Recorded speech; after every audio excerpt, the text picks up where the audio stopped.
साल 1907, लंदन की सर्द और धुंध भरी सुबह।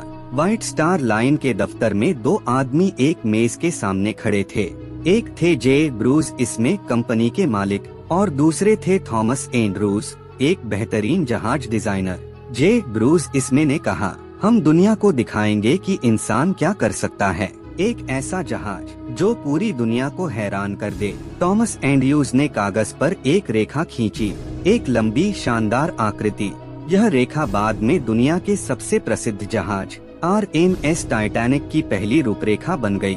1912, साउथहैम्पटन, इंग्लैंड। टाइटैनिक अब सिर्फ एक डिजाइन नहीं था, वो एक जीवित दानव बन चुका था। 800 फीट से भी लंबा, 10 मंजिला ऊंचा, इतना विशाल कि उसके सामने इमारतें खिलौने लगती थीं। लोग उसकी चमक देखकर दंग रह जाते। महलों जैसे फर्स्ट क्लास कमरे, सुनहरी सीढ़ियाँ, कांच की दीवारों वाला भव्य खाने का हॉल, और एक ऐसा इंजन जो अपने समय से कई गुना आगे था। टाइटैनिक सिर्फ एक जहाज नहीं था, ये ब्रिटिश साम्राज्य की शान बन चुका था। समाचार पत्रों में लिखा गया, दी अनसिंकेबल शिप, यह कभी नहीं डूबेगा। लेकिन इतिहास गवाह है, ये दावा ही उसका सबसे बड़ा अभिशाप था। अप्रैल 1912, साउथहैम्पटन पोर्ट पर हजारों लोगों की भीड़ थी। हर कोई टाइटैनिक की एक झलक देखने को मरा जा रहा था। सिनेमा की तरह भीड़ के बीच अलग अलग कहानियाँ चल रही थीं। जैक डॉसा, एक गरीब लड़का, लियम 18 साल का, पेंटिंग का शौक,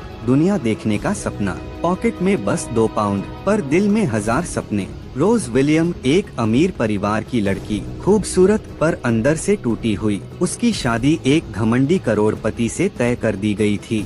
वो इस यात्रा से भागना चाहती थी, अपने कैद जैसे जीवन से दूर। दोपहर 12 बजे टाइटैनिक ने सीटी बजाई, इतनी तेज कि पूरा शहर हिल गया। लोगों ने हाथ हिलाए, शोर मचाया। टाइटैनिक धीरे धीरे समुद्र में उतर गया। लियाम देख पर खड़ा हुआ, बोला, ये मेरी जिंदगी की सबसे खूबसूरत शुरुआत है।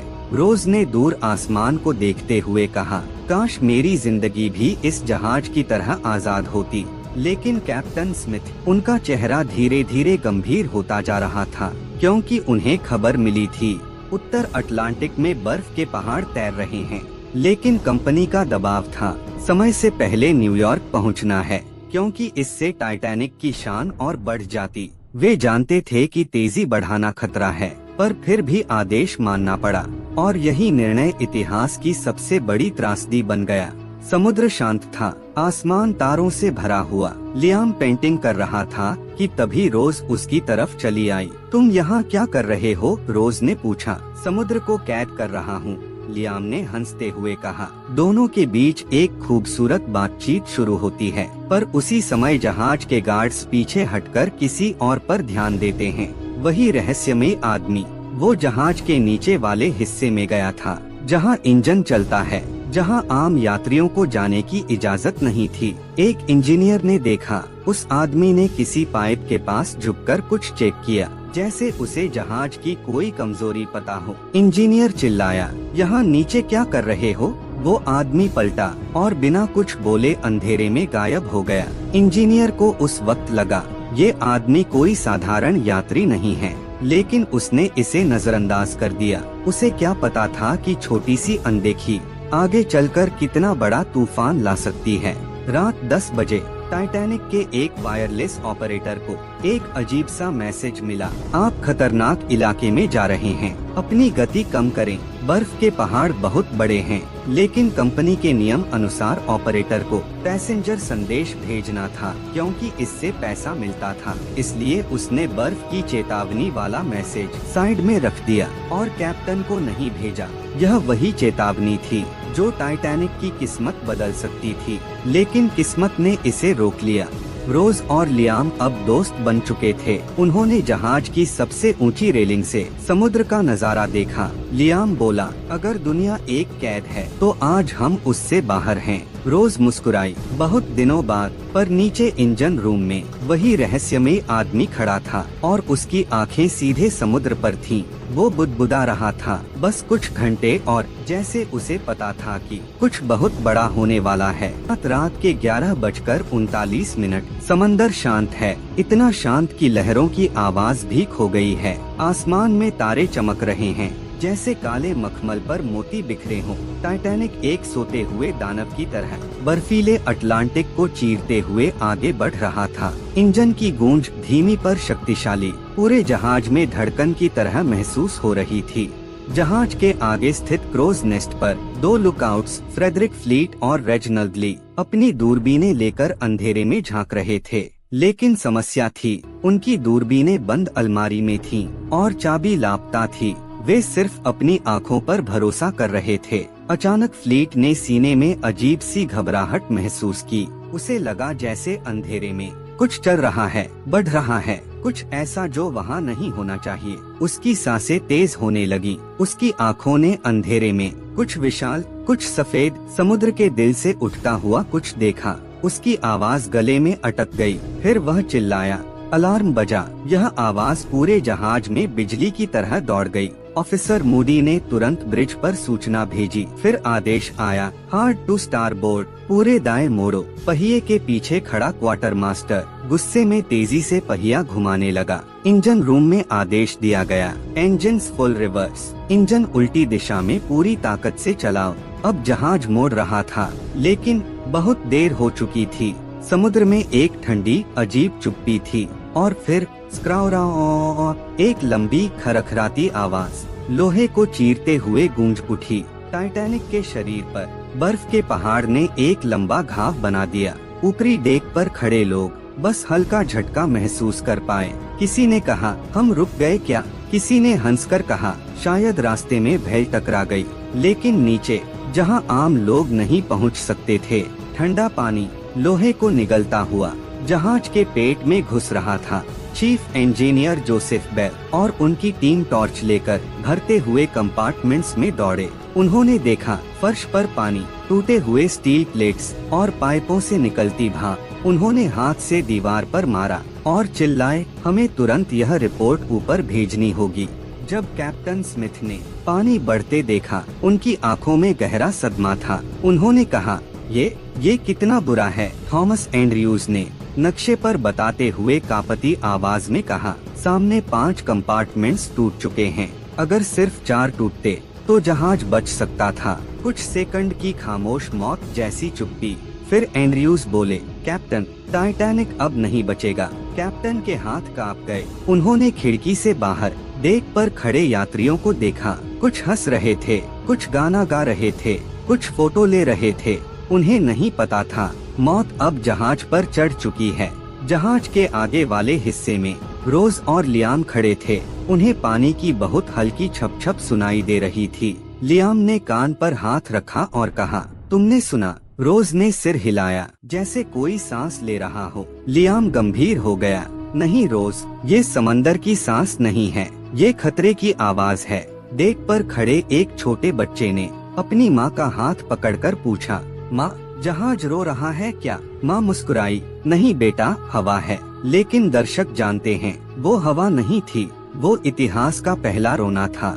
जहाज के एक खाली कॉरिडोर में वही रहस्यमय आदमी चल रहा था। अब उसकी चाल तेज थी, जैसे वह किसी चीज के पीछे भाग रहा हो। उसने अपनी कोट से एक छोटा स्टील का बॉक्स निकाला। उस पर एक सिंबल बना था, 2 सर्पों के बीच में एक त्रिकोण, और उसने धीरे से कहा, अब सब शुरू हो चुका है। कैप्टन स्मिथ ने ऑफिसर्स को आदेश दिया, महिलाओं और बच्चों को पहले लाइफ बोट में भेजा जाए। लेकिन यहाँ एक समस्या थी, टाइटैनिक में 2200 से ज्यादा लोग थे और लाइफ बोट्स में जगह थी बस 1200 लोगों की, यानी आधे लोग पहले से ही मौत के करीब खड़े थे, पर उन्हें अभी पता नहीं था। अब जहाज पर मानवता, डर और इंसान के असली चेहरे सब सामने आने लगे। अमीर लोग, कुछ लोग क्रोधित थे, हमारी केबिन क्लास को पहले ले जाओ, हमने हजारों डॉलर दिए हैं। गरीब लोग, स्टील के दरवाजे बंद थे, उन्हें ऊपर जाने ही नहीं दिया जा रहा था।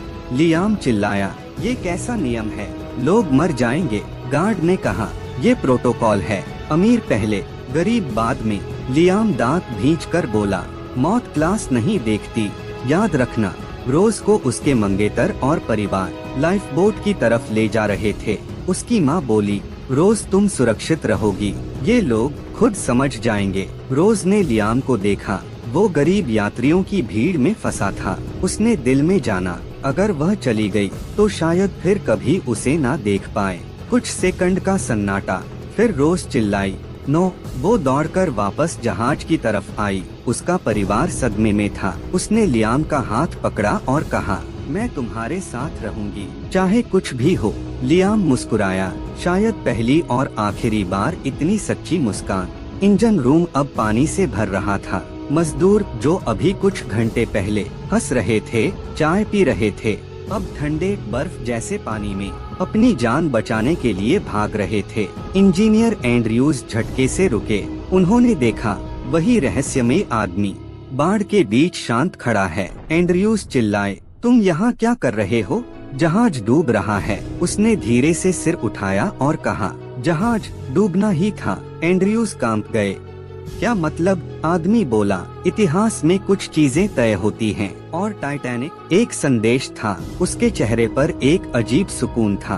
ऊपर जो बैंड पहले नाच गानों की धुन बजा रहा था, अब धीमी उदास धुन बजा रहा था। टाइटैनिक आखिरी सांस ले रहा था। लियाम ने रोज को देखते हुए कहा, अगर आज हम नहीं बच पाए तो वादा करो, हमारी कहानी कभी खत्म मत होने देना। रोज ने कांपते होठों से कहा, मुझे वादा मत करने दो, मुझे तुम्हें छोड़ने का हक नहीं। लियाम ने उसका माथा चूमा, अगर तुम जिंदा हो, मैं हमेशा जिंदा रहूंगा। इसके कुछ पल बाद टाइटैनिक समंदर में पूरा डूब गया। लियाम और रोज बर्फ जैसे पानी में गिर गए। ठंड इतनी तीखी थी जैसे हजारों सुइयों ने शरीर में घुसपैठ कर ली हो। उन्हें एक तैरता हुआ लकड़ी का हिस्सा मिला। वो इतना बड़ा नहीं था कि दोनों उस पर चढ़ पाते। लियाम ने रोज को उस पर चढ़ाया और खुद पानी में रहा। रोज कांपती आवाज में, लियाम प्लीज ऊपर आओ। लियाम मुस्कुराया, पर होठों में खून था। नहीं, तुम जियो, तुम सपने पूरे करो, तुम दुनिया को बताओ कि ये रात सिर्फ मौत की कहानी नहीं, प्यार की भी कहानी थी। रोज रो रही थी, पर लियाम की आंखें धीरे धीरे बंद हो चुकी थीं। कुछ घंटों बाद RMS कारपाथिया बचे हुए लोगों को रेस्क्यू कर रही थी। रोज लगभग बेहोश थी, पर किसी ने उसका हाथ पकड़कर कहा, तुम जिंदा हो, अब डर मत। उसने आखिरी बार ठंडे समुद्र की ओर देखा, जहां टाइटैनिक और लियाम अब हमेशा के लिए समंदर का हिस्सा बन चुके थे। टाइटैनिक सिर्फ एक जहाज नहीं था, वो इंसान की अहंकार, सपनों, उम्मीदों और प्यार का प्रतीक था। वो डूब गया, पर उसकी कहानी आज भी दुनिया के दिल में जिंदा है।